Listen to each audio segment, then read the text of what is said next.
वैसे आपके पूरे अकाउंट्स में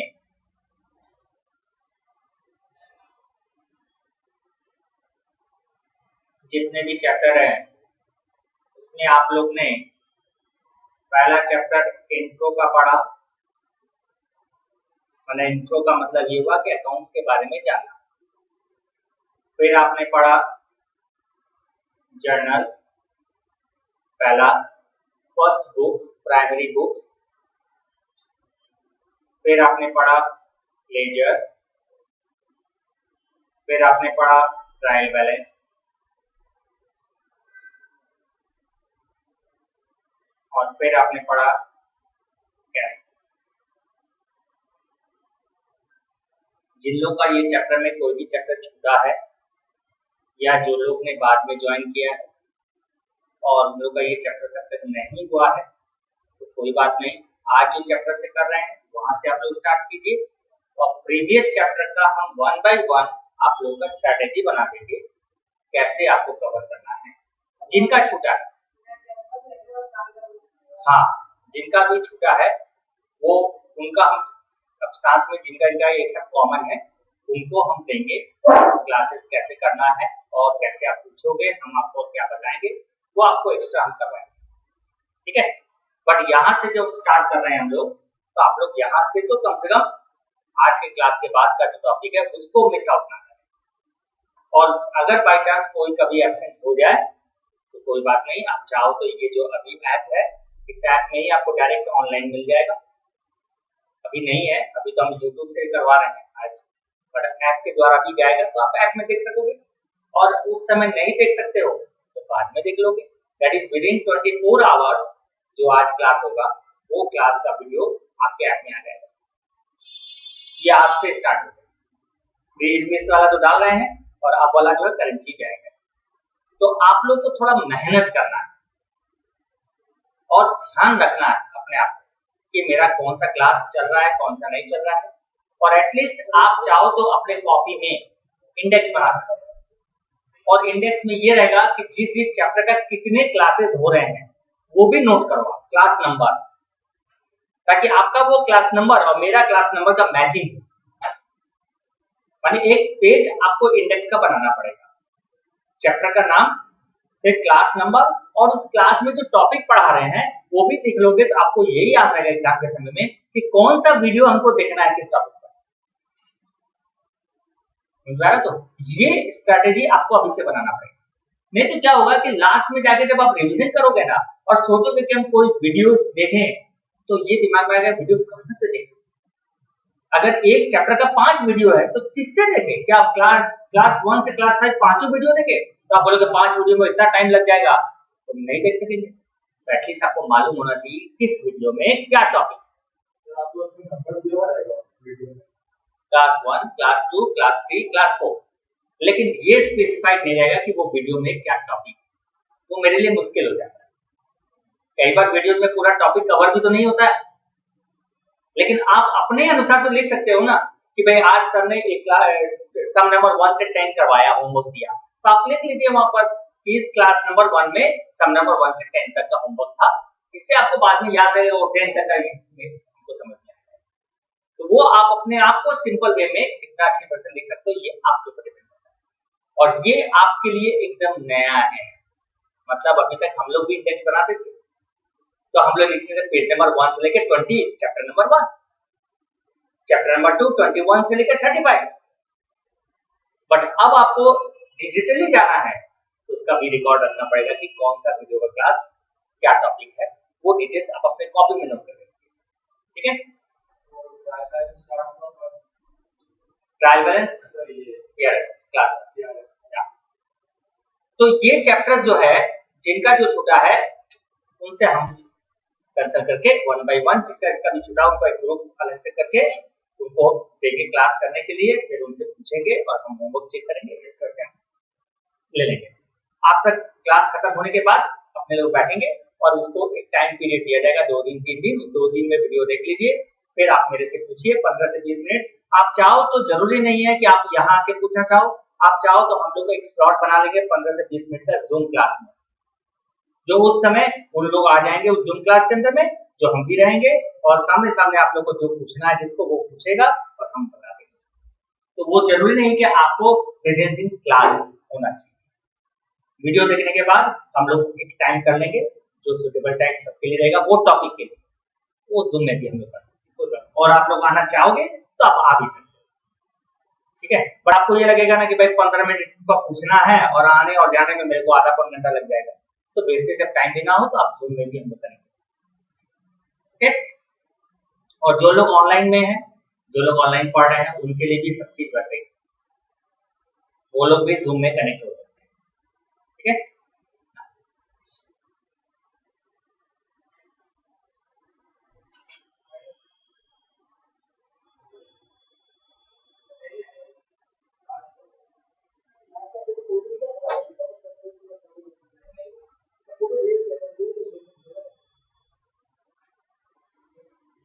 ओके, आप समझे। चैप्टर है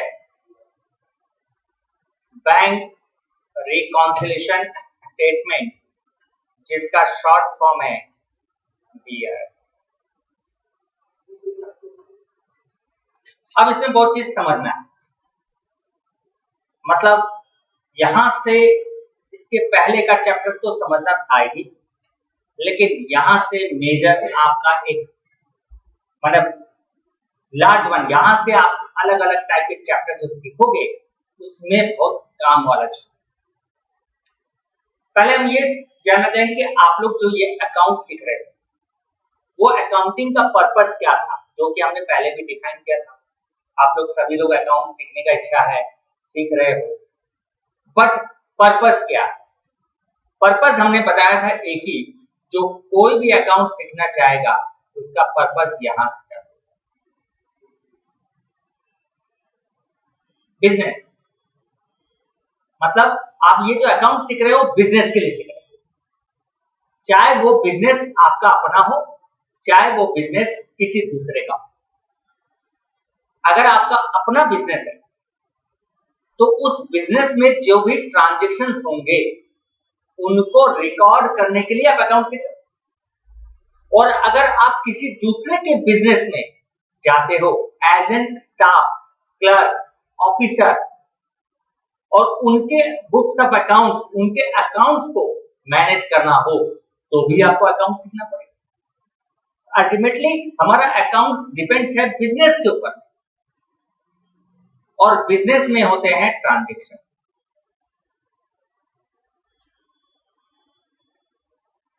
और वो ट्रांजैक्शन जो है कैश ट्रांजैक्शन होता है और क्रेडिट ट्रांजैक्शन। कैश ट्रांजैक्शन मतलब लेन देन करना कैश। हम बिजनेस करते हैं तो क्या किसी प्रोडक्ट का बिजनेस करते होंगे ना, मतलब हमने प्रोडक्ट बेचा, जिसको बेचा उससे पैसा लेंगे। अगर हमने कैश में बेचा उस प्रोडक्ट को तो हम उसको प्रोडक्ट बेचेंगे और तुरंत कैश ले लेंगे। और हमने अगर क्रेडिट में बेचा तो हम उसको प्रोडक्ट बेचेंगे आज और वो हमको पैसा देगा फ्यूचर में। वो एज पर मेरे और उसके बीच का एक एग्रीमेंट, सेटलमेंट टाइम जो म्यूचुअली होगा। ये होता है हम लोग के बिजनेस में, ठीक है।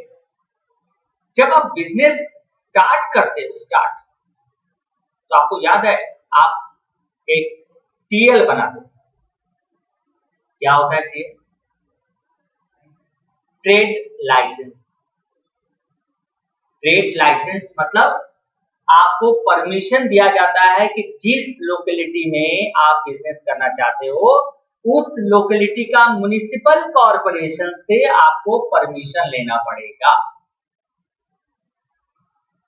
और परमिशन लेने के लिए लाइसेंस लेना पड़ेगा म्युनिसिपल कॉर्पोरेशन से।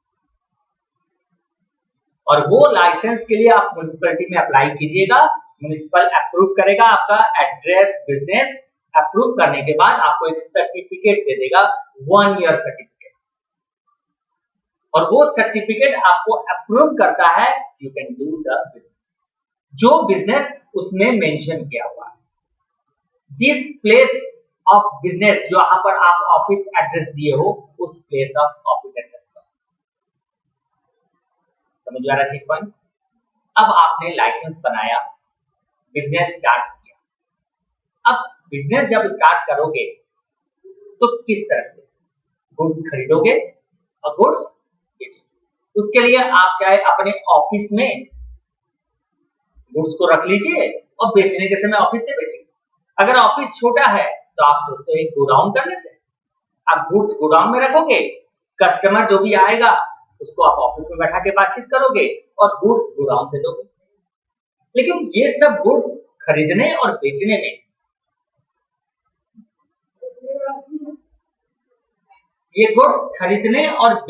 में आपका जो ट्रांजैक्शन होगा वो ट्रांजैक्शन के ऊपर आपको ध्यान रखना है। मीन्स आप खरीदने और बेचने का काम कैसे करते हैं। मान लीजिए आप लोग पहले तो वो आप लोग इसको सेट करो। आप बिजनेस जब करोगे तो क्या आप सोचते हो 100, 50, 200 का बिजनेस करें? क्या आप सोचते हो कि 5,000, 10,000 का बिजनेस करें, कि आप सोचते हो कि लाखों का बिजनेस करें? कम से कम आप ये तो सोचोगे ना 2, 4, 5 लाख रुपए तो हम बिजनेस में लगाएं, तब तो कुछ एक अमाउंट ऑफ प्रॉफिट आएगा, तो हमारा जो पर्पस है उस बिजनेस को चलाने के लिए मोटिव है वो एक अचीवमेंट होगा। नहीं तो आज के जमाने में 2,000, 5,000 का बिजनेस करके क्या फायदा होगा। जितना हम मेहनत करेंगे सुबह से शाम, उसके हिसाब से मेरे को कम से कम महीने का 20, 25, 30,000, 40,000 आना चाहिए ना। और 30 और 40,000 रुपए महीने का कमाने के लिए आपको कम से कम 2, 4, 5 लाख रुपए तो लगाना पड़ेगा बिजनेस में। अब मान लीजिए आपने 10 लाख रुपए बिजनेस में लगाया, उस 10 लाख में से आपने 5 लाख का गुड्स ले आया खरीद के बेचने के लिए, और एक कस्टमर आया 1.5 लाख का माल लेने के लिए। आपने उसको बोला भाई ये 1.5 लाख का माल जो है, मतलब आपने उसको कहा कितने का माल चाहिए, बोला 1.5 लाख रुपए तक का माल चाहिए, तो आपको उसमें प्रॉफिट जोड़ के ना बेचोगे। अब बताइए 1.5 लाख का माल अगर कस्टमर को बेच रहे हो, कस्टमर आपको पेमेंट किस बेस पे देगा? क्या इमीडिएट दे देगा वो 1.5 लाख रुपया? और अगर इमीडिएट देने के लिए आप बोलोगे उसके साथ कि भाई नहीं हमको इमीडिएटली चाहिए, हम उधार में नहीं देंगे, तो वो क्या देगा? कैश। तो आप बोल रहे हो चेक। अब बात यहां आ गया, बोलिए कि आप अगर बिजनेस कर रहे हो चेक, तो व्हाट इज चेक? क्या होता है चेक? Form of payment. कहां से ये चेक मिलेगा आपको? जो पार्टी आपको चेक दे रही है उसको कहां से मिला होगा? Bank. That is cheque issued by then who is the bank? Bank कौन है?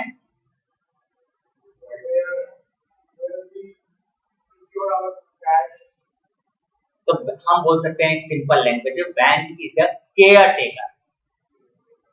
आपके घर के रखवाली करने के लिए केयर टेकर रखते हैं, और बैंक आपके पैसे को रखवाली करने का काम करता है। क्या बैंक कभी आपको बोलता है कि मेरे बैंक में अकाउंट मत खोलो? वो तो बोलता है मेरे अकाउंट में अकाउंट खोलो। क्यों?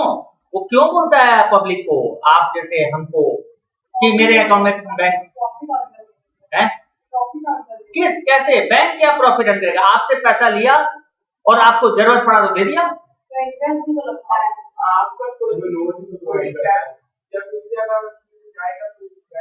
तो बात यही है कि बैंक जो है, बैंक का पर्पस क्या है, बैंक है कौन, बैंक का सोसाइटी में क्या उसका रोल है, ये आपको पहले जानना होगा।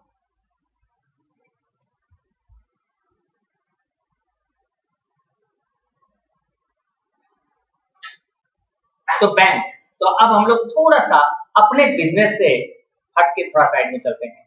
बैंक, बैंक कौन है समझिए। आज तक bank is a care taker. Bank का रोल क्या है? बैंक कैसे बनता है? बैंक का कंट्रोलर कौन है? तो बैंक का कंट्रोलर है RBI, reserve bank of India.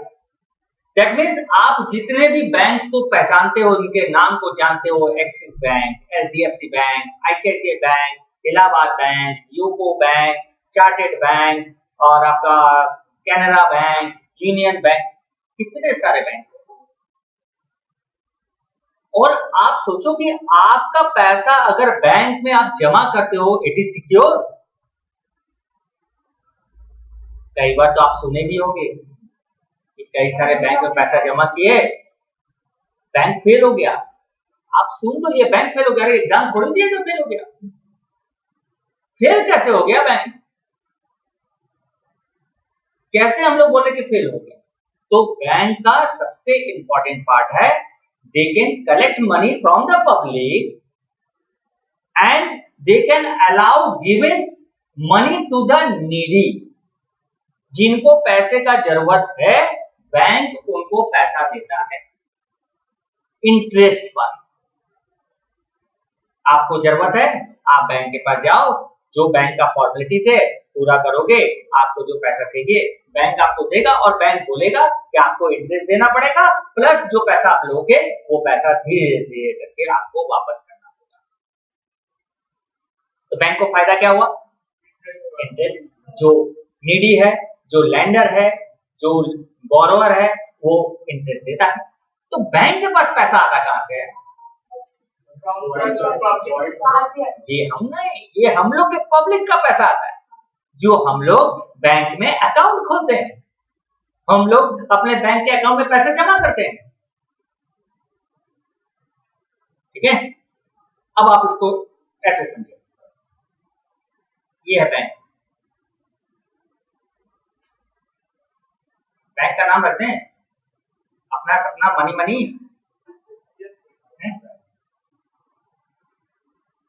ये है पब्लिक। ठीक है, बैंक में पब्लिक अकाउंट खोले और पैसा जमा किए।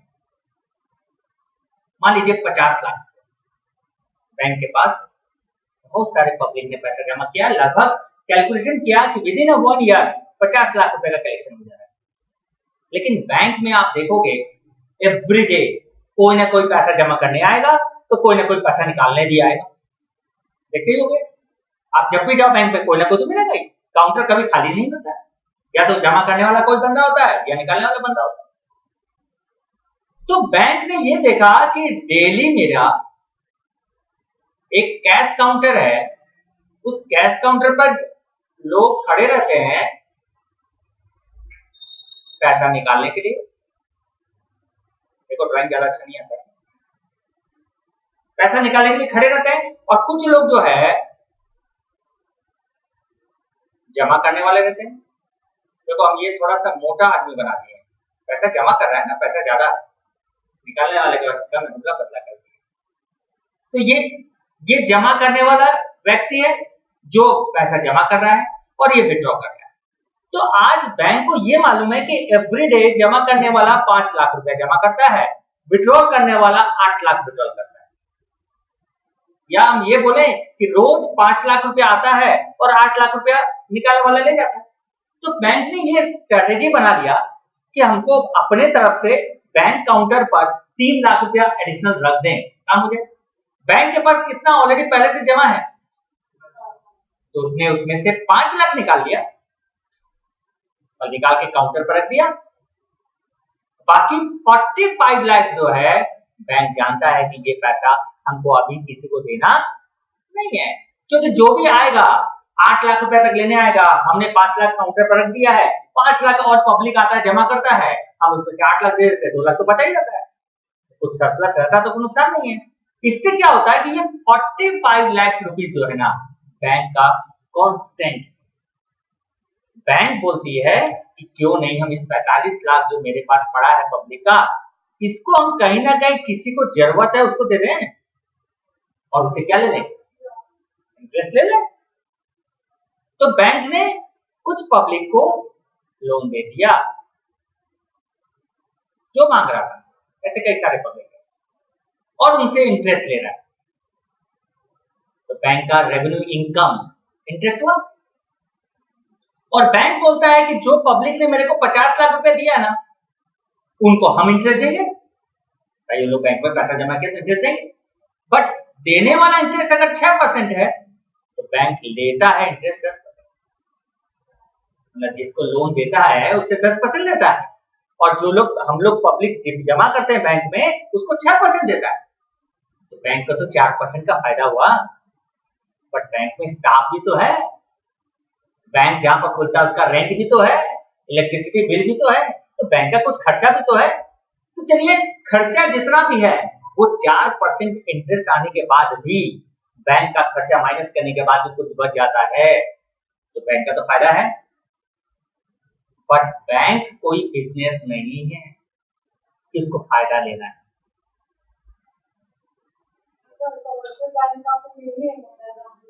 नहीं, उनको एक स्टैंड रहते रहना है, नुकसान नहीं करना है। आज अगर उनके पास स्टाफ है, इलेक्ट्रिक बिल आता है, रेंट लगता है, और पब्लिक का डिपॉजिट नहीं आता है बैंक में, डिपॉजिट नहीं आएगा तो लोन कैसे देगा, लोन नहीं देगा तो इंटरेस्ट कैसे आएगा?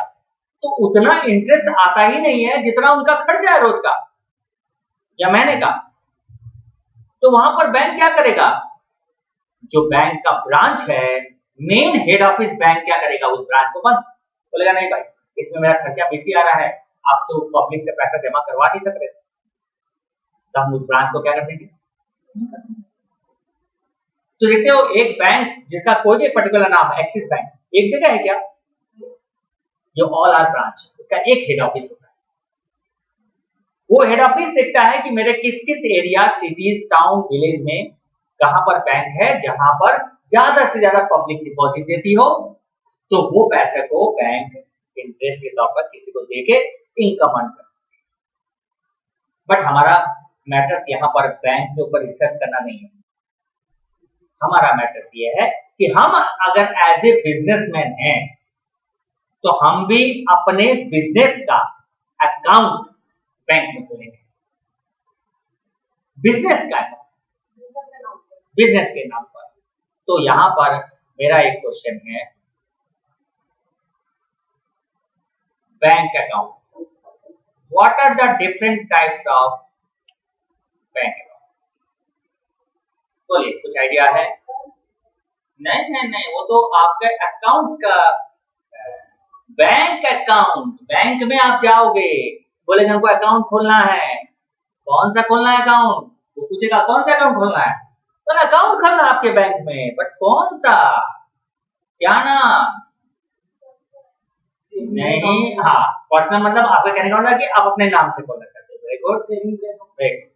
तो जब भी कोई बंदा अपना पर्सनल अकाउंट खोलता है तो उसको हम लोग बोलते हैं saving account, that is the name of person.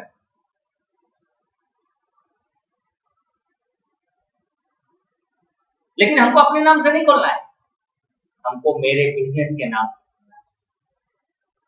तो बिजनेस के नाम से अगर हम खोलना चाहेंगे उसको बोलेंगे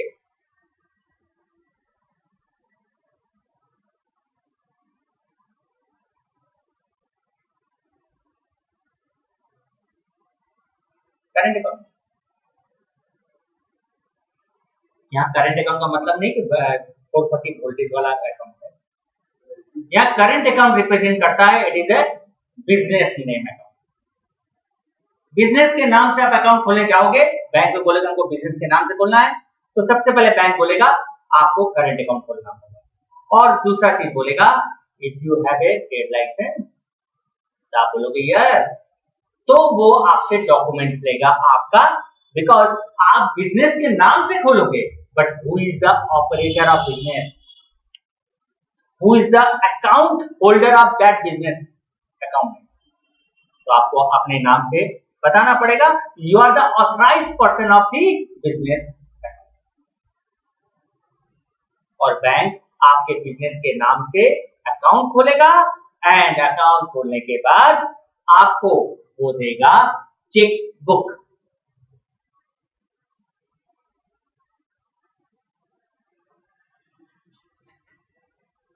ये वो बुक नहीं है जो आप पढ़ाई कर रहे हो, this book is another cheque book. आप लोग को दिखाए थे पहले से, फिर दिखा देंगे, ऐसे भी आप लोग देखे ही हो गए, इतने अब तो जो जहाँ पर हो उसमें तो आप लोग कितना सारा चीज देख लिए होगे, तो चेकबुक तो कोई बड़ा बात नहीं है, है? और चेकबुक देखने के बाद भी आप बैंक का अकाउंट बैलेंस भी देख लिए होंगे, भाई पापा का मम्मी का अकाउंट में बैलेंस है कि नहीं है? अगर है तो कुछ का भी डिमांड भी कर सकते हो, ठीक है। तो अब ऐसा ना हो कि जो लोग नहीं देखे तो आज सर्च करने जाओगे घर पर कि भाई देखें चेकबुक है कि नहीं। और अगर आप अचानक पूछ लोगे ना पापा से, पापा एक बार चेकबुक दिखाओ, तो डाउट हो जाएगा, क्या बता रहे अचानक चेकबुक मांगा, क्या। तो ये चेकबुक जो है, चाहे आप सेविंग अकाउंट खोलो चाहे आप करेंट अकाउंट खोलो, आपको बैंक एक चेकबुक देगा। That chequebook represent any time you have to withdraw money from the bank, that is chequebook allowed to withdraw money from bank, only withdraw money from bank. आपको जब bank से अपने account से पैसा निकालना हो, you have to issue cheque. Issue word बोलते हैं। तो इशू ऑफ चेक का मतलब क्या हुआ? इशू ऑफ चेक का मतलब हुआ कि आप विथड्रॉन फ्रॉम बैंक। समझ में आ रहा है? नाउ इशू ऑफ चेक भी दो तरह से होता है। First self and second cross या अकाउंट पे।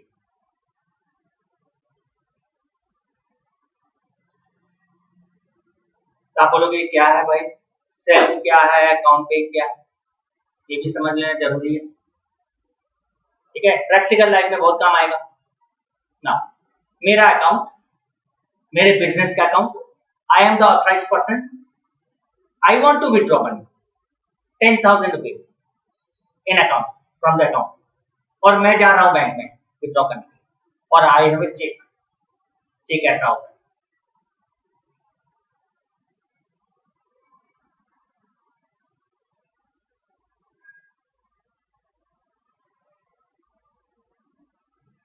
यहां पर लिखा रहेगा पे, पे लिखा रहेगा चेक में। आज जाके देखिएगा, हम जितना बता रहे हैं उससे ज्यादा ही मिलेगा आपको वहां पर डिटेल्स, फिर भी देखिएगा, प्रैक्टिकल नॉलेज बहुत जरूरी है। नहीं दिखेगा, घर में मना कर देंगे पेरेंट्स नहीं दिखाएंगे, तो आप मेरे पास आइएगा, हम दिखा देंगे। What is the difference between saving cheque and current account cheque, वो भी आपको डिफरेंस दिखा देंगे। ओके नाउ, ये जो पे लिखा हुआ है, इट मींस बैंक पे करेगा किसको? If I am the authorised person of the account holder, ये अकाउंट का हम ऑथराइज्ड पर्सन है जो हम अपने अकाउंट से खुद पैसा निकाल रहे हैं, we have write self. And self लिखने के बाद, और मैं बैंक में जा रहा था, रास्ते में चेक पॉकेट से गिर गया, आपको मिल गया, आपने क्या किया? चेक तुरंत दो, 10,000 का है, फटाफट, कौन से बैंक का है? इस बैंक का है, फटाफट टोटो को रुका, बोला जल्दी चलो,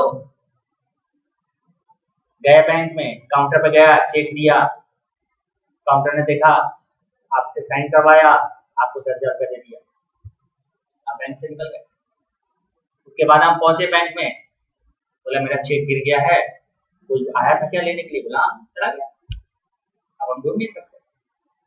गया बैंक पर, बोलेंगे कि बैंक को बोलेंगे क्यों दे दिया? आपने सेल्फ लिखा था ना, means anyone can withdraw the money, जिनके पास वो चेक है they can withdraw, that is called bearer check.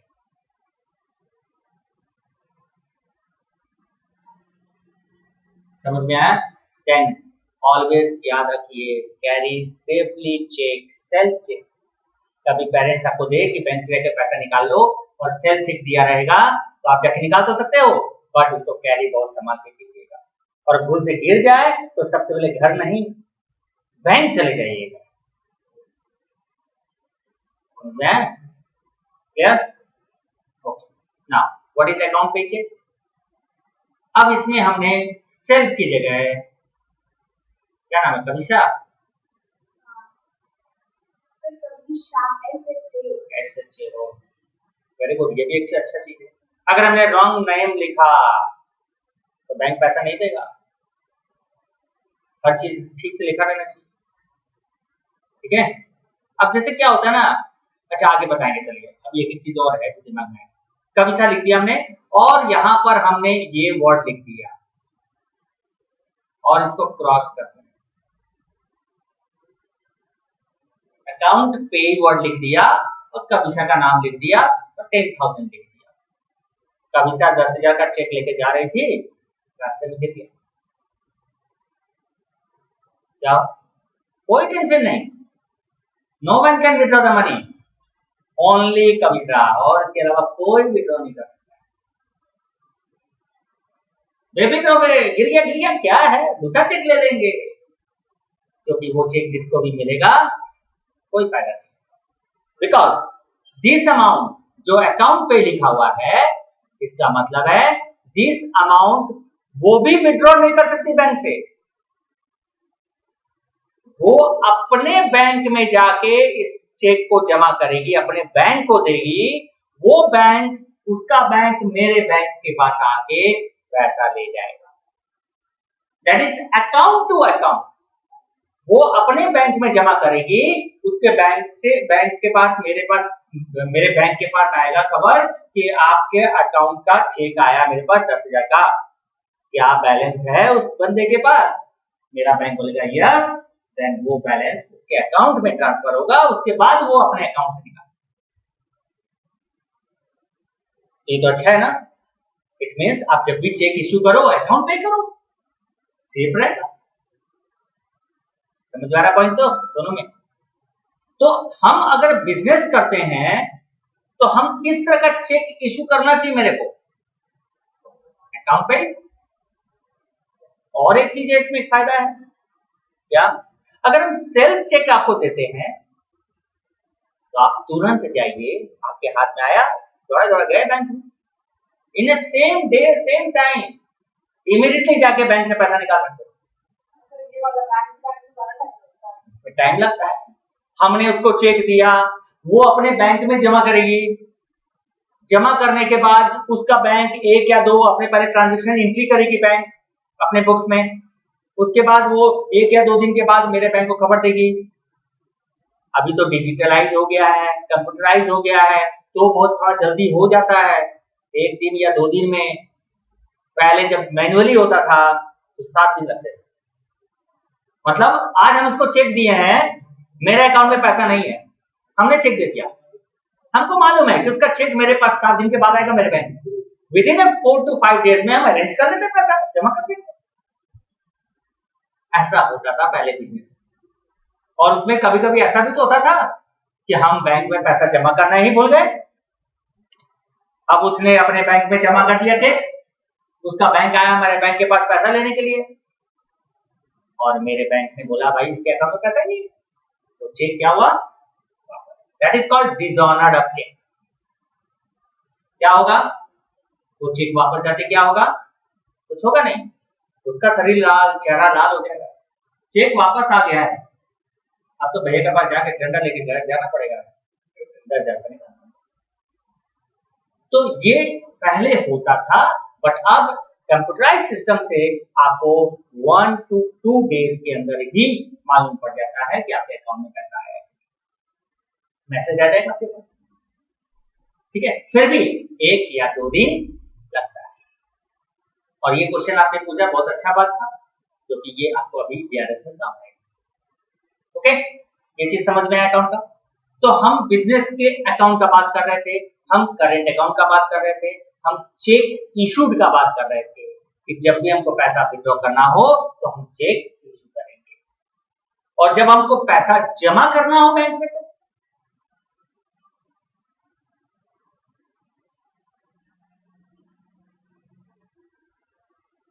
एक स्लिप होता है, ये भी दिखा देंगे, ये भी कुछ नहीं देंगे, ये मिल जाएगा पूरा, हमारा भी नहीं करेगा। 2 पार्ट होता है इसमें, ठीक है। और ये डिपॉजिट स्लिप में 2 पार्ट का मतलब है कि आप दोनों को फिलअप कीजिए, बैंक आपका एक काउंटर पार्ट जो है वो रख लेगा, और दूसरा काउंटर पार्ट स्टैंप लगा के वो आपको दे देगा प्रूफ के लिए कि आपने बैंक में पैसा जमा किया है अकाउंट में। इसको बोलते हैं डिपॉजिट स्लिप। तो आपको 2 फैक्टर याद रखना है, बैंक में हमको पैसा जमा करना है, you can use deposit slip, bank से पैसा निकालना है, you can use cheque, either self और समझ में आ रहा है पॉइंट ना हो। अब आप ये बताओ, क्या ऐसा नहीं हो सकता कि आपने बैंक में मोबाइल के ऊपर रख दिया, बताओ ऊपर में, तो हम देखे मोबाइल सर्च करो इसकी, ठीक है। तो आप मान लीजिए आप बैंक में पैसा जमा करते हो, आज 2 दिन बाद 3 दिन बाद, कभी जरूरत है निकाल लिए, पूरे 1 महीने में 31 डेज आप पैसा कितनी बार जमा किए, कितनी बार निकाल लिए। कभी कभी गलती भी तो हो सकता है, कैसा, किस टाइप का मिस्टेक। कभी ऐसा हुआ है, आप लोग ने कभी सुना है कि गलती से आपके अकाउंट में आपने पैसा जमा नहीं किया फिर भी आपके अकाउंट में पैसा आ गया, ऐसा कभी सुना है? अब मेरे से हुआ, मेरे अकाउंट में 10,200 रुपया आया था। मेरे पास मैसेज आया कि आपके अकाउंट में क्रेडिट हुआ है 10,200, वो भी शाम को 7-8 बजे करीब, जब बैंक बंद हो गया। पहला तो पैसा आया है अकाउंट में तो डर नहीं लगा, आया है, गलती से निकला हुआ होता तो सोचते। दूसरा बात ये कंफ्यूजन हुआ कि अकाउंट में आया कैसे, हमने तो जमा नहीं किया, तो भाई किसने जमा किया। अभी तो फिलहाल ऐसा है, ये बात हमने 1 साल 1.5 साल पहले का बता रहे, अभी तो फिलहाल है कि मेरे अकाउंट में अगर पैसा आता है तो हम ये सोचते भाई हो सकता है कोई स्टूडेंट्स को गूगल पे फोन पे का कनेक्ट है अकाउंट से, तो हो सकता है उससे मैं जमा किया तो आ गया, लेकिन पहले तो ऐसा नहीं था। तो मेरे अकाउंट में अगर 10,200 रुपया आया तो भाई मेरे को आश्चर्य, हम नेक्स्ट डे बैंक में गए, एक्सिस बैंक, हमने कहा भाई मेरे अकाउंट में कल 10,200 रुपया क्रेडिट हुआ बट हमने जमा नहीं किया है, हम इसलिए बता दिए कि कल को मेरे अकाउंट में कुछ जमा कर रहा है, कल को लाखों रुपया करोड़ों रुपया कुछ जमा कर दिया तो हो सकता है कि हम भी फंस जाए, इतना पैसा आया कहां से। तो इसलिए हमने बैंक को इन्फॉर्म किया कि भाई ऐसा जमा हुआ है लेकिन हमको मालूम नहीं है, बट आप हमको ये बताओ कि आया कहां से। तो बोला ये आपके मुंबई एक्सिस बैंक में वहां से ट्रांसफर हुआ है आपके अकाउंट में। आपको समझ में नहीं आया क्या बात। फिर उसके नेक्स्ट डे मेरे पास कॉल आया, वो मेरे फ्रेंड का ही कॉल, और वो आउट ऑफ इंडिया रहता था उस समय, वो शायद दिल्ली में था, वो आउट ऑफ इंडिया रहता था, तो उसके रिलेटिव मेरे यहाँ पढ़ने आए थे, तो उसका फीस पेमेंट वो अपने फ्रेंड मुंबई में रहता था उससे अकाउंट से करवाया था। तो उसके पास अकाउंट नंबर सेव था मेरे नाम से, और वो बाई चांस ऐसा हुआ कि वो किसी और पिंटू को ट्रांसफर करना था, तो उसने जो ऑनलाइन ट्रांसफर किया वो मेरा नाम करके ट्रांसफर कर दिया बाई मिस्टेक। इसलिए मेरे फ्रेंड का फोन आया कि ऐसे ऐसे गलती से उससे आपके अकाउंट में आ गया। बोला ठीक है वापस से हम, अदरवाइज अगर हम एग्री ना हो तो बैंक के पास भी पावर नहीं है कि वो पैसा वापस कर सके। बैंक के पास पावर नहीं है, वो हमारे और उस पार्टी के बीच का म्यूचुअली बात हो सकता है, बैंक कुछ नहीं कर सकता। इसलिए आप कभी भी ट्रांसफर करो बहुत सतर्क होकर। तो हमने बैंक को फिर चिट्ठी लिख के दिया कि भाई आप एक काम करो, उसको रिवॉर्ड कर दो वापस से उसी अकाउंट में बैंक में। तो कभी कभी ऐसा होता है कि हमारे अकाउंट में पैसा आ जाता है बाय मिस्टेक, और कभी कभी ऐसा होता है हमारे अकाउंट से चला भी जाता है बाय मिस्टेक। कैसे? नाम से नहीं, अब बैंक में अकाउंट नंबर है, हम पैसा जमा कर रहे हैं डिपॉजिट स्लिप से, ठीक है, और हमने गलती से ऊपर अकाउंट नंबर आपका दे दिया, क्या होगा? बैंक को तो मालूम नहीं कि मेरा अकाउंट नंबर किसका अकाउंट नंबर है। हमने डिपॉजिट स्लिप दिया, पैसा दिया, बैंक ने स्टाम्प लगा के मेरे को दे दिया, हम तो सोच लिए कि अब मेरे अकाउंट में पैसा जमा हो गया। 2-4 दिन के बाद हम देखे मेरे अकाउंट में पैसे ही नहीं जमा हुआ, वो तुम्हारे अकाउंट में जमा कर दिया। क्यों? हमने अकाउंट नंबर गलत लिखा। तो जब बैंक के पास हम जाएंगे कि भाई हमने जमा किया और मेरे अकाउंट में पैसा नहीं आया, जमा नहीं हुआ, तो बैंक क्या बोलेगा? बोलेगा जो स्लिप दिए थे ना वो आप जमा किए थे, हम वो स्लिप दिखाएंगे, उसमें अकाउंट नंबर चेक करेगा, वो अकाउंट नंबर बोलेगा तो गलत है, तो किस अकाउंट में दे दिए? आपके अकाउंट में दे दिया। वहां पर बैंक अलाउ है, बैंक कर देगा आपके अकाउंट से मेरे अकाउंट में।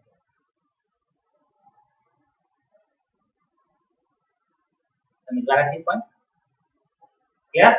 वैसे ही अकाउंट पे चेक अगर हम किसी को देते हैं ना, तो मेरे अकाउंट से पैसा जाएगा ना आपके अकाउंट में, लेकिन कई बार ऐसा भी होता है कि उसका accountant by mistake account number दूसरा लिख दे,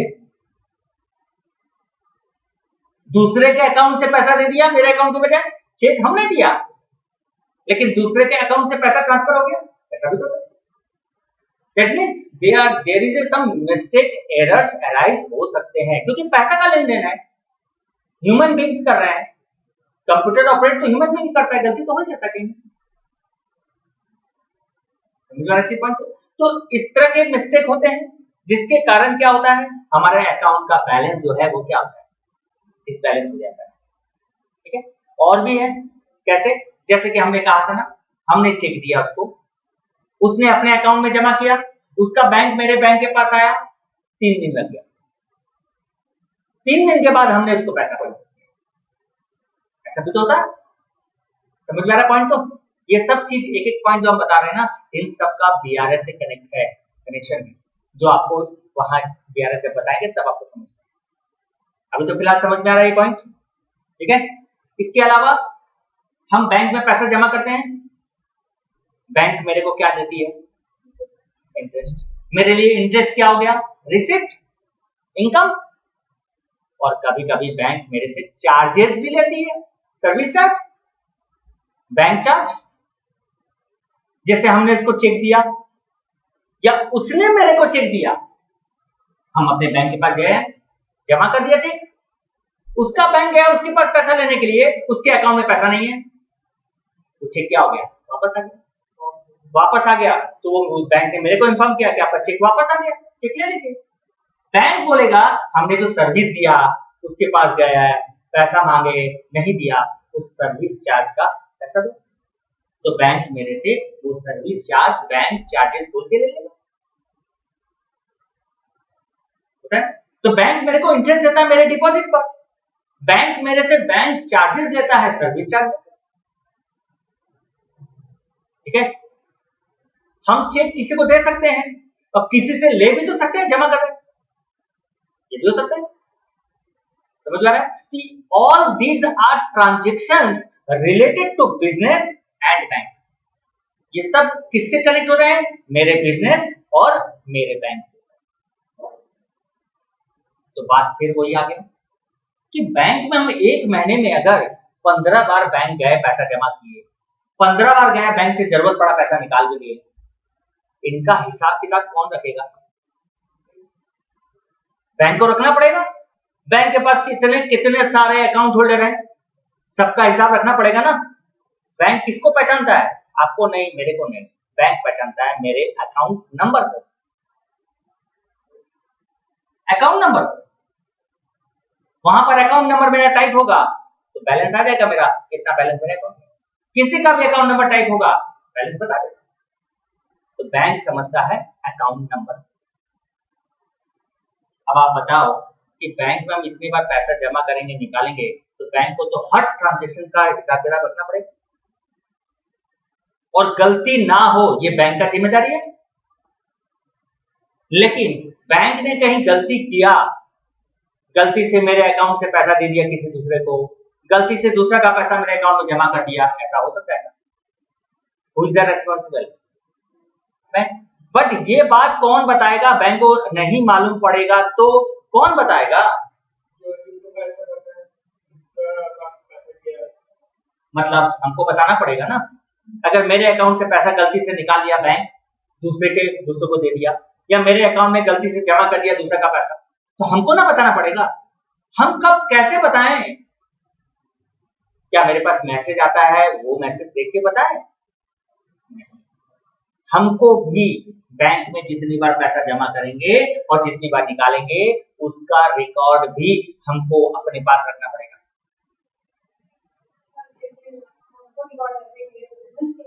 हाँ, हमारे बिजनेस का रिकॉर्ड हमको रखना पड़ेगा कि हमने बैंक में कब कितना पैसा जमा किया, कब कितना पैसा निकाला। नहीं, बिजनेस के लिए बता दें। तो हम जो रिकॉर्ड रखेंगे वो बुक है कैश बुक, कैश।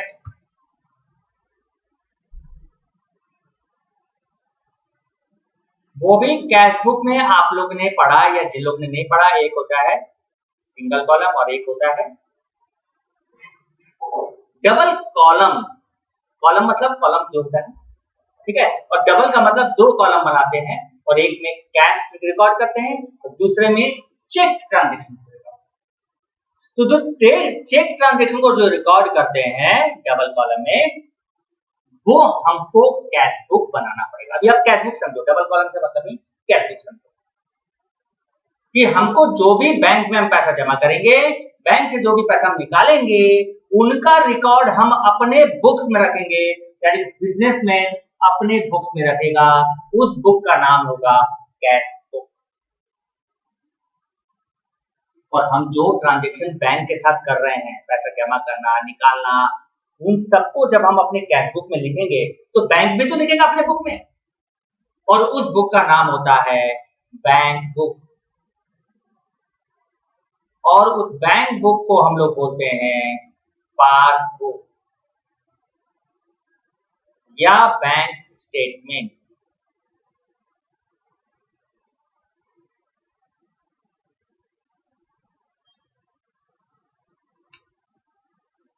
मीन्स हम बैंक में जितनी बार पैसा जमा करेंगे, जितनी बार निकालेंगे, it is my duty, my accountant duty to record all this transaction in a cash book, in my book, that is cash book.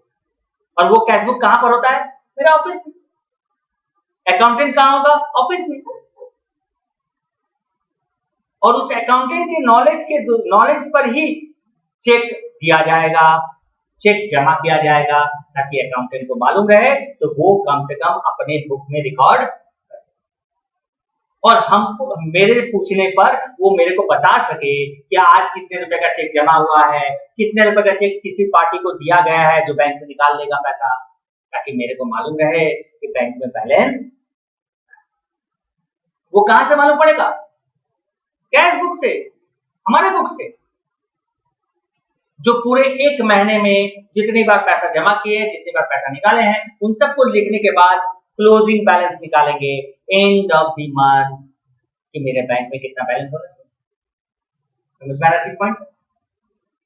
अगर मेरा बुक मतलब कैश बुक का बात हो रहा है, अगर कैश बुक का बैलेंस आज चल रहा, आज कौन सा तारीख है?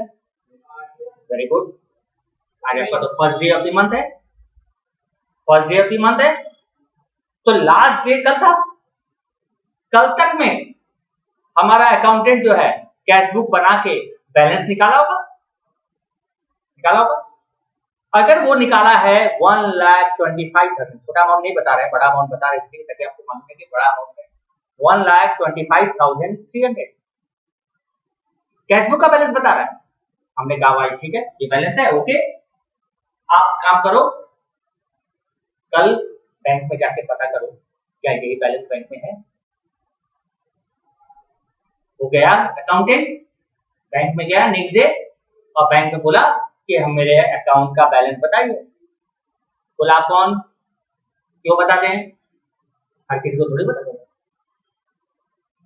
तो हमने क्या किया, एक ऑथराइज लेटर लिखा, उस बंदे को दिया अपने अकाउंटेंट को, बोला ये लेटर दिखाइएगा आपको दे देंगे। तो वो बैलेंस नहीं बताया, उसने तुरंत प्रिंट निकाला। क्या प्रिंट निकाला? पासबुक, बैंक स्टेटमेंट, पूरे महीने का, पूरे एक महीने में जितनी बार हमने पैसा जमा किया, पैसा निकाला, वो पूरा का पूरा उसने स्टेटमेंट पेज में निकाल के उस अकाउंटेंट को दे दिया, उसने लाके मेरे को दे दिया।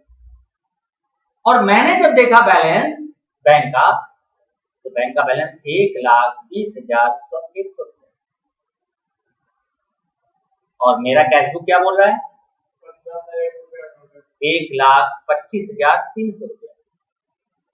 मतलब मेरा कैश बुक बोलता है 1,25,300 रुपया, और बैंक का बुक बोलता है, जिसको हम लोग पासबुक बोलते हैं, 1 लाख, क्या बोलते हैं?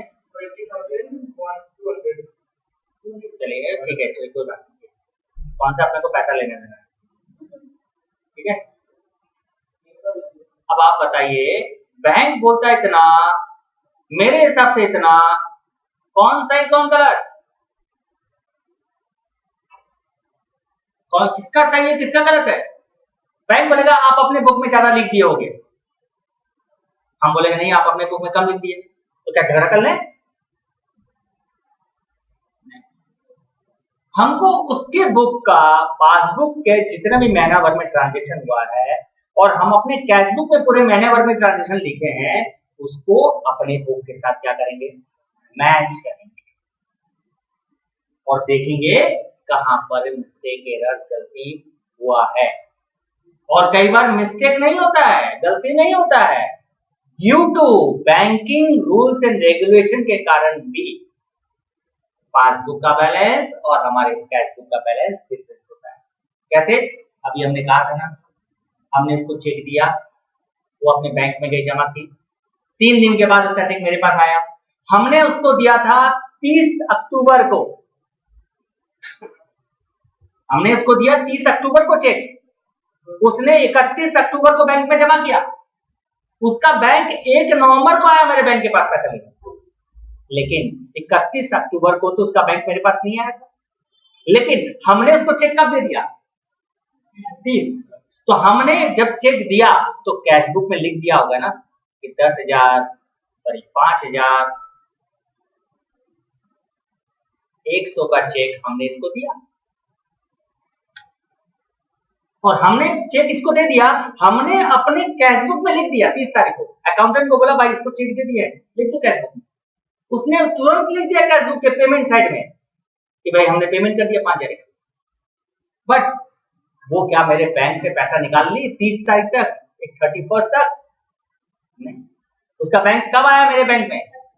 1 तारीख को, 1 अप्रैल को आया, सॉरी 1 नवंबर को आया। तो 31 तारीख तक बैंक में वो पैसा मेरे पास क्या था?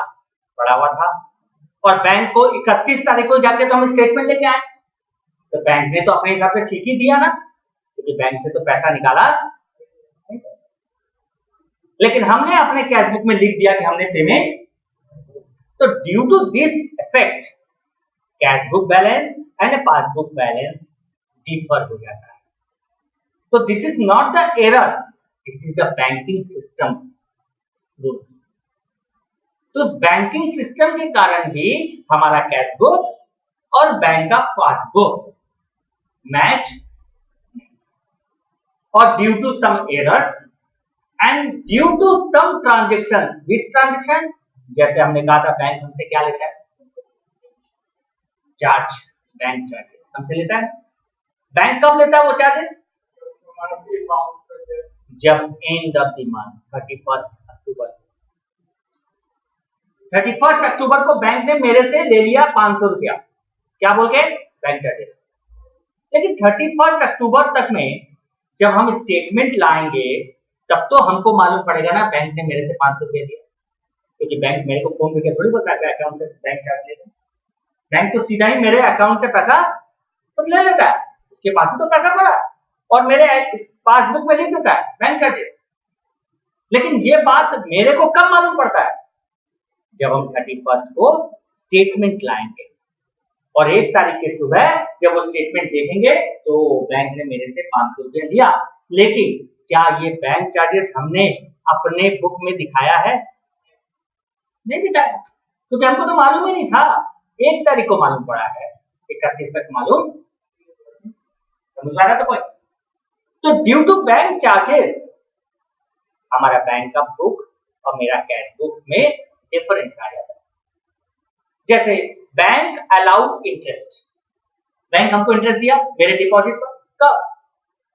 एंड ऑफ द 31, लेकिन मेरे को मालूम नहीं, तो मेरे अकाउंट में तो पैसा आ गया, बैंक ने दे दिया, बट क्या हम अपने कैश बुक में रिकॉर्ड किए हैं? That means those transactions which are recorded in passbook not recorded in cash book, those transactions which are recorded in cash book not recorded in passbook, इन सब के कारण our cash book and the passbook balance is mismatch, और वो mismatch के लिए हमको देखना होगा कि क्यों हो रहा है मिसमैच। उसके लिए हमको बनाना पड़ेगा बैंक रिकॉन्सिलिएशन स्टेटमेंट। ये चैप्टर सीखने का पर्पज ही है to reconcile the cash book and passbook. Passbook is issued by bank, cash book is prepared by businessman और अकाउंटेंट। ये सब आपका ऑब्जेक्टिव आंसर है, ठीक है। Why BRS is prepared, BRS हम क्यों बनाते हैं? To reconcile the balance as per cash book and balance as per passbook, दोनों के बैलेंस को रिकॉन्सिल करने के लिए हम बैंक रिकॉन्सिलेशन स्टेटमेंट। मीनिंग समझ में आ रहा है? पूरा कंसेप्ट समझ में आया? क्योंकि आप जब तक कंसेप्ट नहीं समझोगे, हम सिर्फ इसमें कुछ करना नहीं है, ऐड और लेस करना है, मतलब जोड़ना है और घटाना है, लेकिन वो एडलेस कंसेप्ट वाइज समझा रहेगा तो बहुत आसान हो जाएगा। ओके, यहाँ तक क्लियर हो गया? किसी को कुछ पूछना हो तो अभी पूछ सकते हो, बोलिए अभी तक में।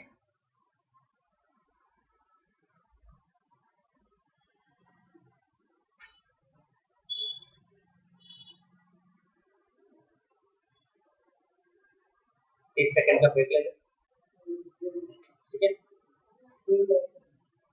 ब्रेक लेने बोले हैं, ब्रेक लेने बोले थे, मोबाइल लेने नहीं।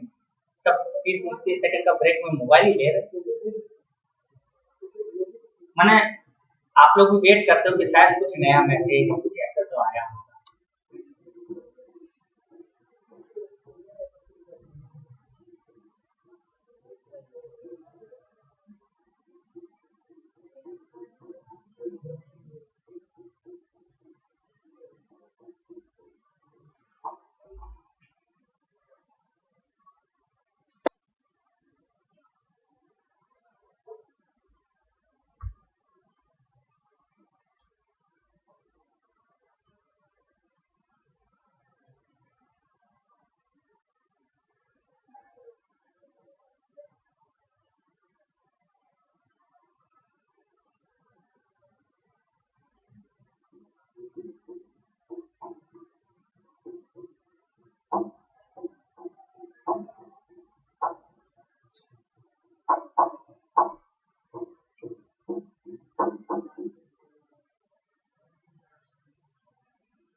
ओके, चलिए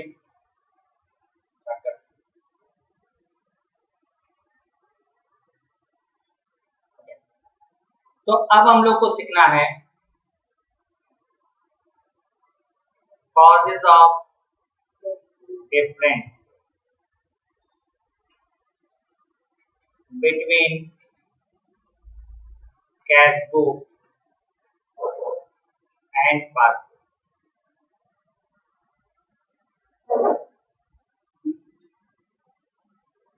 जो आपको अभी हमने समझाया उसी को आपको अब हम वापस से बताएंगे कि what are the different causes जिनके कारण मेरा दोनों बुक का बैलेंस में डिफरेंस हो जाता है, ठीक है। लेकिन उसके पहले हम आपको प्रैक्टिकल चीज समझाते हैं। दिस इज कैश बुक, जो आप लोग जानते हैं, फिर भी आपको हम बता देते हैं।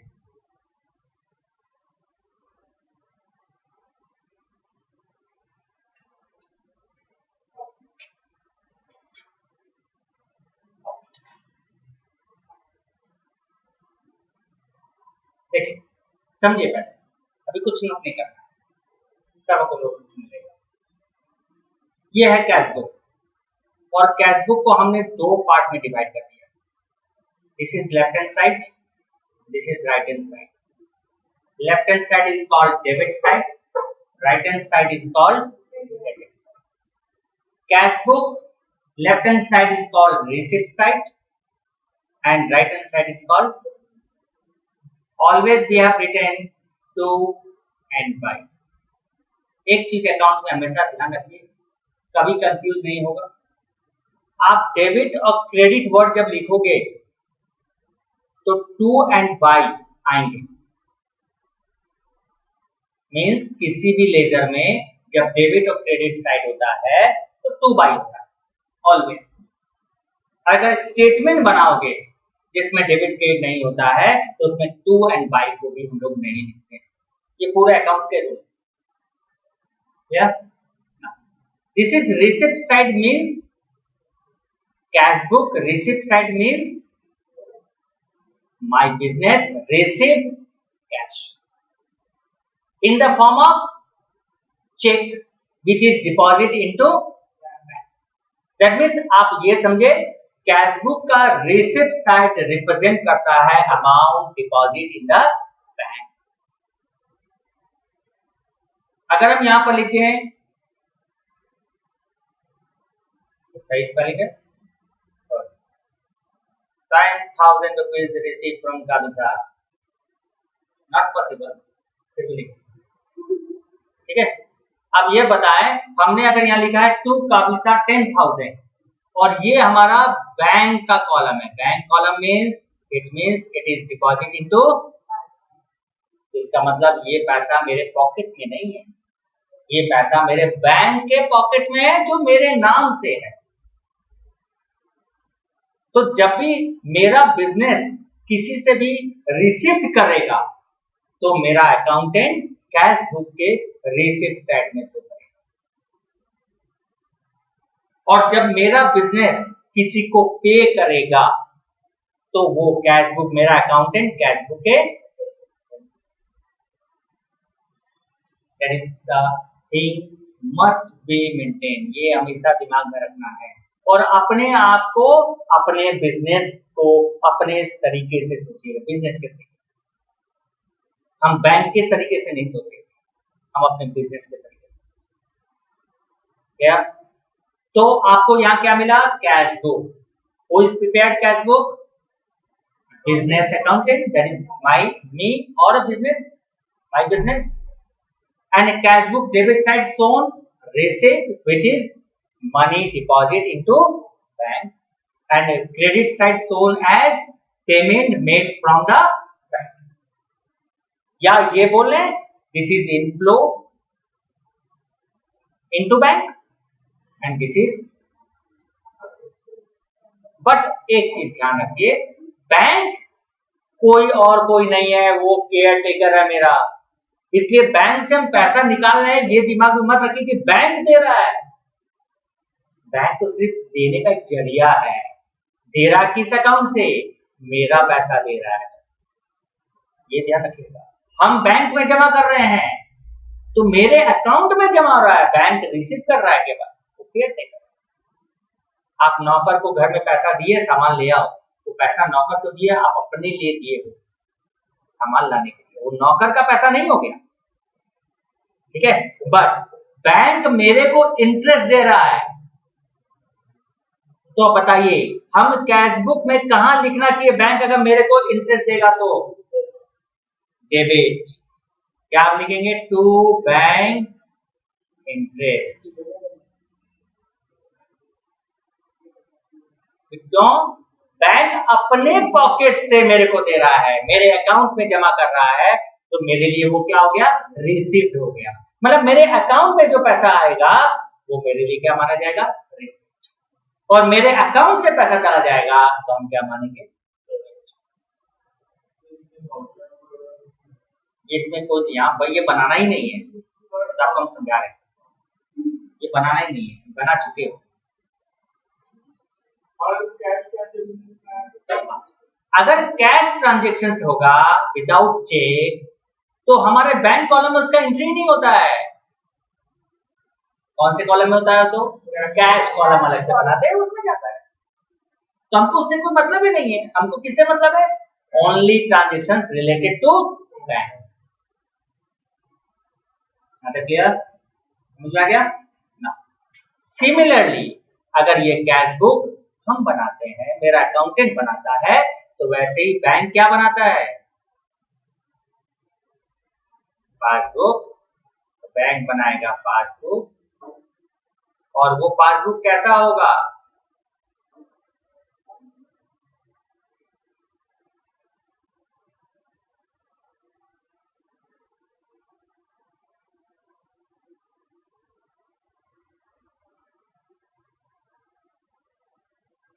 आप बोलोगे ये क्या है? आपको समझाने के लिए हमने बनाया है, बट पासबुक ऐसा नहीं होता। पहले समझ लीजिए, फिर हम बताते हैं कैसा होता है। पासबुक मेरे कैश बुक का रिवर्स होता है, और ऐसे भी हम लोग ने अकाउंट्स में पढ़ा है dual aspect. One account is debit, then other account is credit. तो जब जो रिसिप्ट हम डेबिट कर रहे हैं काबिसा बोल के 10,000, तो बैंक वो रिसिप्ट क्रेडिट करेगा ना। तो उसने पैसा ले लिया काबिसा से, करेगा ना। बैंक रिसिप्ट मतलब मेरे अकाउंट में पैसा आ गया, हमने काबिसा से लिया, मेरे अकाउंट में पैसा आ गया, बैंक ने अपने बुक में मेरा अकाउंट में रिसिप्ट लिख दिया कि मेरे अकाउंट में है। लिख कौन रहा है? बैंक। बट किसके अकाउंट में लिख रहा है? मेरे अकाउंट। ये पासबुक मेरा है, बट मेक और ड्रॉन बाय बैंक। तो एक तरह से ये समझे ना कि आई एम द अकाउंट होल्डर। तो हम बिजनेसमैन है, हमने अकाउंटेंट रखा कैश बुक मेंटेन करने के लिए, हमने बैंक को रख दिया अपना बैंक बुक मेंटेन करने के लिए। दोनों ही मेरे एम्प्लॉय की तरह है, यही समझ के चलो। होता है ना, कई बार हम लोग बड़ा बिजनेस करते तो दो स्टाफ रख देते हैं, एक को बोलते तुम ये डिपार्टमेंट संभालो, एक को बोलते तुम ये डिपार्टमेंट संभालो। तो ऐसे समझ लीजिए ना, एक अकाउंटेंट कैश बुक संभाल रहा है और दूसरा अकाउंटेंट बैंक बुक संभाल रहा है, बट वो अकाउंटेंट मेरे कंट्रोल में नहीं। तो हम जो भी कैश बुक के रिसीप्ट में लिखेंगे, बैंक उसको क्रेडिट करेगा, और जो भी हम कैश बुक के क्रेडिट में लिखेंगे, बैंक उसको, समझ में? इसका मतलब है कि मेरा कैश बुक का बैलेंस अगर इधर आता है, कैश बुक का बैलेंस मेरा इधर आता है, तो पासबुक अपना बैलेंस वो किधर दिखाएगा? इधर दिखाएगा ना।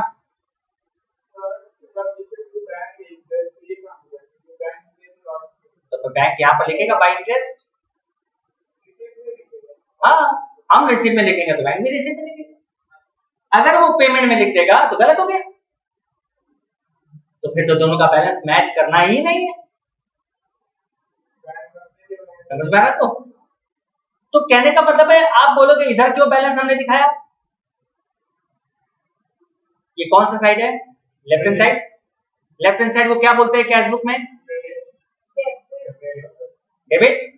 और इसका क्या नाम रखे हैं? रिसिप्ट। मतलब मेरे पास पैसा आया, और मेरे पास पैसा बैंक में 1,00,000 रुपया आया एक महीने में, और मेरे बैंक से 80,000 रुपया चला गया, तो बैंक में कितना बैलेंस बचा? तो हम ये तो बोलेंगे 1,00,000 रुपया रिसिप्ट हुआ, 80,000 रुपया पेमेंट हुआ, तो 20,000 रुपया बैलेंस बचेगा ना, बचेगा ना। तो बैलेंस किधर आएगा? क्रेडिट साइड में। यस, तो ठीक है। इट मींस क्या रिप्रेजेंट कर रहा है ये 20,000? ये 20,000 रिप्रेजेंट कर रहा है as per my cash book 20,000 balance in bank account.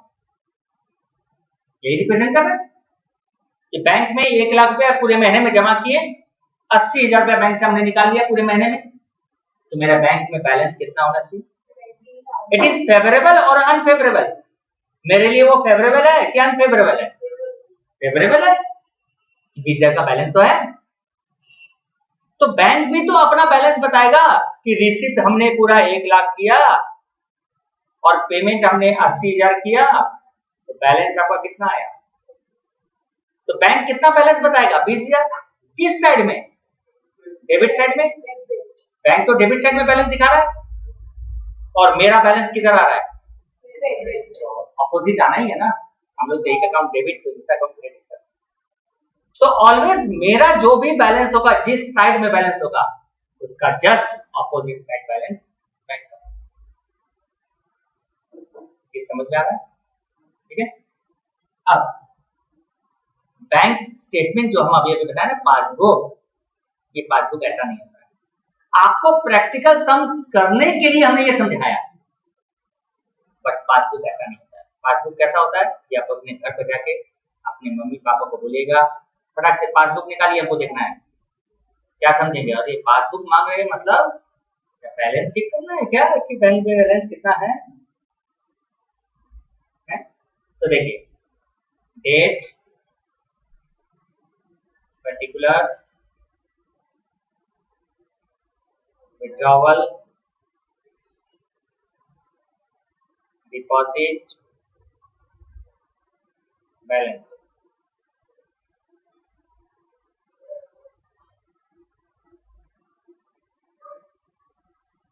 Statement होता है अकाउंट में। आप जाइएगा बैंक को, बोलिएगा हमको स्टेटमेंट दो, बैंक स्टेटमेंट, तो आपको इस तरह का स्टेटमेंट निकाल के देगा, ना कि ऊपर में जो बताया वैसा। This is for your BRS purpose के लिए, ये बीआरएस पर्पस के लिए हमने तरीका बताया, ठीक है। लेकिन आपको एक्चुअली में इस तरह का स्टेटमेंट मिलेगा। मतलब हम बैंक में जमा करेंगे तो यहां लिखा रहेगा बाय काबिसा, डिपॉजिट में 10,000, बैलेंस में 10,000। मतलब मेरे अकाउंट में काबिसा ने 10,000 रुपया जमा किया है, या हमने उससे जो चेक लिया है वो चेक हमने बैंक में जमा कर दिया है, बैंक में पैसा आ गया है, तो बैंक ने मेरे अकाउंट में डिपॉजिट में लिख दिया 10,000 और बैलेंस लिख दिया 10,000। और जैसे ही हमने बैंक से पैसा निकाला, मान लीजिए इलेक्ट्रिसिटी चार्ज पे करने के लिए या इलेक्ट्रिसिटी बिल पे करने के लिए हमने चेक दिया इलेक्ट्रिक बिल को, इलेक्ट्रिक ऑफिस को 3,000 का, तो मेरे अकाउंट से जब 3,000 रुपये चला गया तो बैंक ने विड्रॉवल में लिख दिया 3,000 रुपया, तो बैलेंस कितना हो गया? इस तरह से बैंक डे टू डे जितनी बार हम पैसा निकालेंगे, जमा करेंगे, वो एवरी डे का ट्रांजैक्शन को रिकॉर्ड करते हुए एंड ऑफ द मंथ का बैलेंस आपको दे देगा। और आपको करना क्या है कि उसका पासबुक का बैलेंस और मेरे कैश बुक का एंड ऑफ द मंथ का बैलेंस अगर मैच नहीं करेगा, तो हम इस स्टेटमेंट को देखते हुए अपने कैश बुक के साथ क्या करेंगे? मैच करवाएंगे और देखेंगे किस कारण से मैच नहीं हुआ है, उसको हम बैंक रिकॉन्सिलिएशन स्टेटमेंट बनाते वक्त देंगे। बोलिए, समझ में आ रहा है? परेशान नहीं है ना? 10,000 रुपये बार बार ले रहे हैं, ठीक है।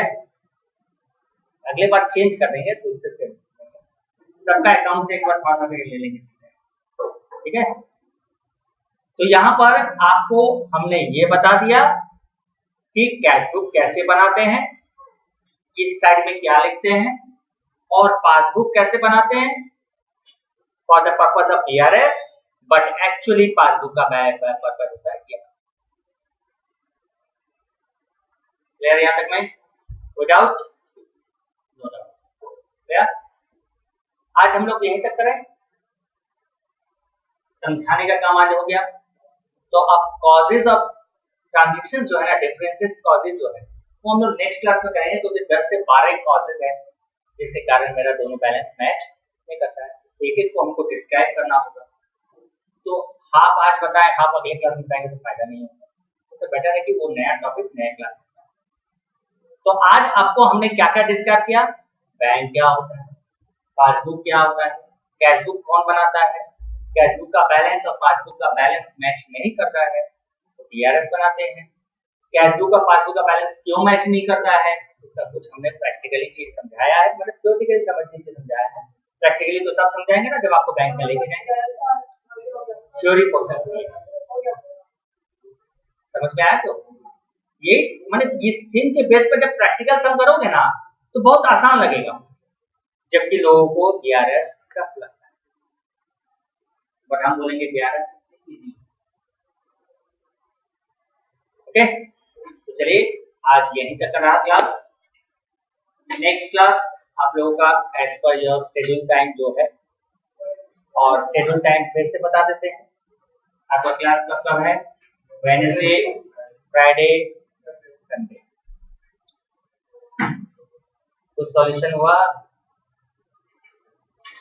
क्या कि नहीं होगा? वहाँ चेंज होगा। और आप अच्छा रुकिए, पहले हम ये सब